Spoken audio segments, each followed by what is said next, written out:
Established in 1982, Regency Bedding is the only locally owned and run bedding manufacturer in the Channel Islands, selling handcrafted beds direct to the public. With over 10,000 square feet of retail space, Regency Bedding provides beds, bed frames, bedroom and dining furniture, sofa beds, children's furniture, settee suites and occasional furniture. Conveniently situated, Regency Bedding has spacious parking and free delivery. Regency Bedding, Church Road, St Sampson's. 14th hole is a short par 4 of 250 yards with a 90-degree dogleg to the left. It's a tee shot which requires accuracy, although distance, if you want to cut the corner, is also required. One of the major problems that people have here is that they are unsure as to what club it's going to take to land it into the safe layup area. Unfortunately, it's one of those situations that in golf that you just simply have to hit a good golf shot. Any shot left goes out of bounds, any bad bounce will take you into a water hazard. Try and focus on where you want your golf ball to go and avoid the temptation to think about where you don't want your golf ball to go.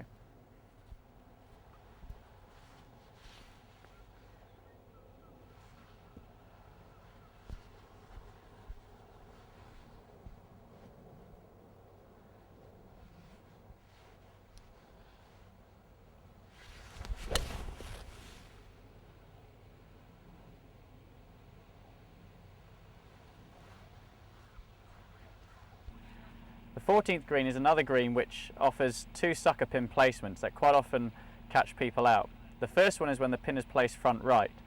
Often if the ball pitched on the front right portion of the green, it will roll off to the right into the waist area to the side of the green. The other one is at the back where the flag is today.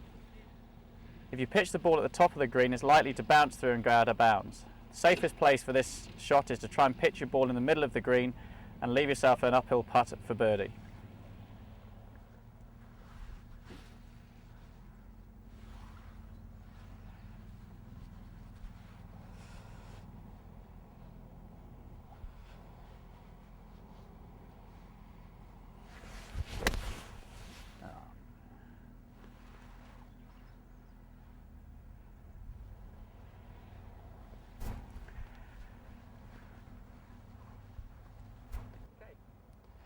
Now, a common place that people often find themselves after their second shot is in the bunker to the left of the green.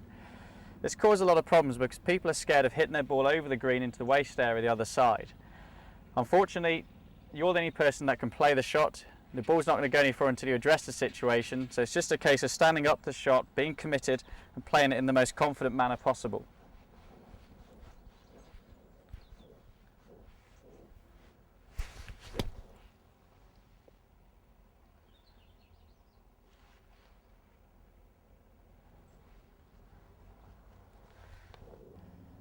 The other most common miss on the 14th hole is when your ball pitches on the right hand side of the green, bounces off the bank and ends up in this waist area. First of all, if we look at the lie, we can see that there's a twig which is just behind the ball.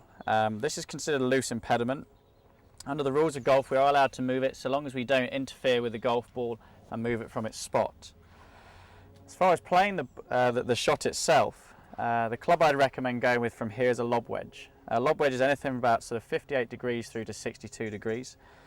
It has a sharp leading edge on the front and very little bounce on the sole of the club.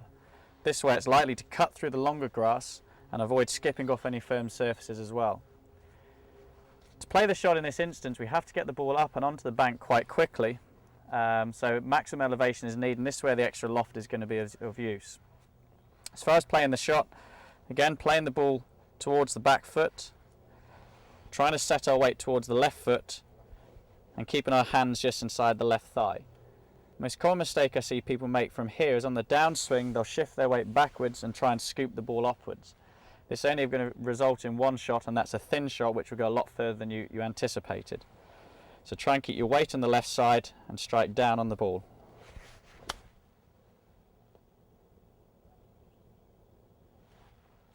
Just like that.